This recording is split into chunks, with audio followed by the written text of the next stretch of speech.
Sam Radio, le rendez-vous de l'information.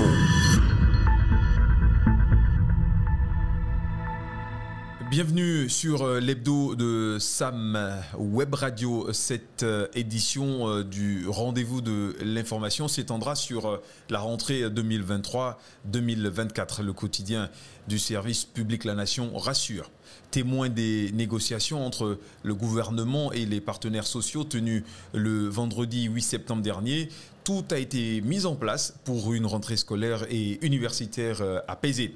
La session présidée par le ministre d'État Abdoulaye Biotchane a traité de plusieurs points que sont entre autres les subventions du gouvernement, le déroulement de la journée pédagogique et diverses diligences.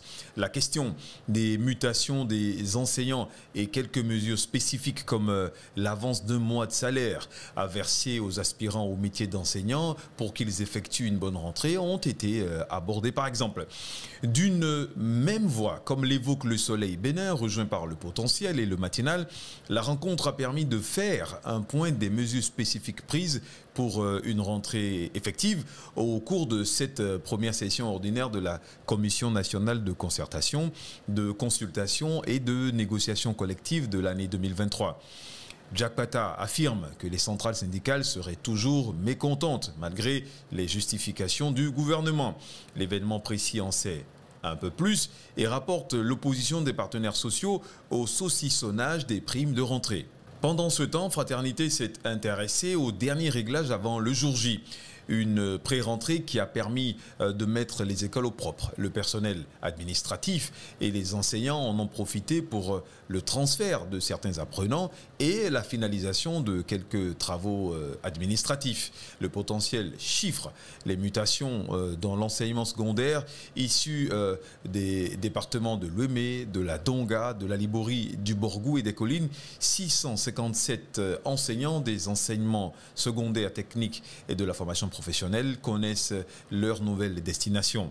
Les enfants des soldats tombés sur le champ de bataille retrouvent également leurs camarades de classe. Le gouvernement, à travers le ministère de la Défense, s'y est conformé en manifestant la solidarité nationale dans l'amélioration des conditions de vie et d'études des orphelins des militaires disparus. Un appui en kit scolaire a été fait par la cellule technique aux affaires sociales du ministère de la Défense qui a démarré depuis le 11 septembre 2023 une tournée dans les casernes. En bref, Patrice Talon a fait un plaidoyer au G20 de New Delhi les 9 et 10 septembre dernier. À l'instar de certains dirigeants du monde, une tribune a été co-signée pour situer la communauté internationale sur leurs attentes. Résultante de la consolidation budgétaire, l'agence Fitch prévoit une diminution du niveau d'endettement du Bénin en 2024-2025. La notation B+ du Bénin est maintenue avec une perspective stable. Le gouvernement a procédé à la revalorisation des pensions des retraités avec effet rétroactif.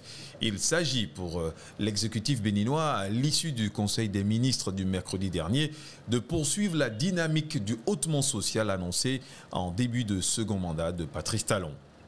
Échange entre le gouvernement et le secteur privé, des mesures de soutien aux projets touristiques et les opportunités d'investissement ont fait l'objet d'une présentation le jeudi dernier dans la salle bleue du Palais des Congrès de Cotonou par l'agence Bénin Tourisme.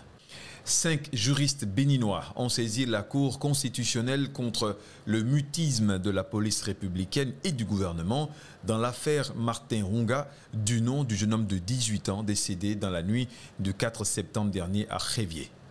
Le bloc républicain a tenu son congrès extraordinaire le samedi 9 septembre dernier au Palais des Congrès de Cotonou. Abdoulaye Biotchane a été élu président. Démarrage et déroulement des 50e championnats du monde de pétanque depuis le samedi 9 septembre dernier sur l'esplanade de l'Amazone à Cotonou. C'était en présence du chef de l'État, du ministre des Sports, de Claude Azema, président de la Fédération internationale de pétanque et jeux provincial, et de Idrissou Ibrahima, président de la Confédération africaine des sports boules. Au total, 38 délégations, dont 17 africaines, prennent part à cette compétition qui va s'achever le 17 septembre prochain.